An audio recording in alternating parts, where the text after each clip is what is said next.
Welcome to Bannur వారి వంటిల్లునండి. మామిడికాయ పచ్చడి చేసుకోవడానికి తీసుకున్నాను. బాణట్లోకి పచ్చిమిర్చి, తర్వాత కొద్దిగా నూనె వేసి ఇలా బాగా వేయిస్తున్న పచ్చివాసన పోయేదాకా దాన్ని మిక్సీ జార్లోకి వేసేసుకుంటాను. తర్వాత 3/4 స్పూన్ అంతా మెంతులు, 3/4 స్పూన్ ఆవాలు వేసి అవి చిటపట్లాగేటి వేగినాక కొంచెం ఇంగువ, తర్వాత పసుపు కూడా వేసేస్తాను. అవి వేసి బాగా వేయించి దాన్ని కూడా మిక్సీ జార్లోకి వేసేస్తానండి.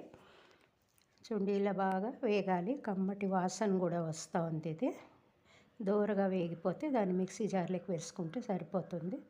తర్వాత బాణట్లోకి ఇంకొంచెం నూనె వేసి దాన్ని ఆవాలు మాత్రం వేసి పోపు పక్కన ఉంచేస్తాను. అవి చిటపట్లాడగానే పక్కన ఉంచేసుకోవడమే. ఇప్పుడు జార్లోకి ఉప్పు వేసాను. ఇది చెక్కు తీసేసి మామిడికాయ అంతా ఇలా తరుక్కున్నాను. ఈ ముక్కలన్నీ కూడా ఇందులోకి వేసేస్తున్నానండి.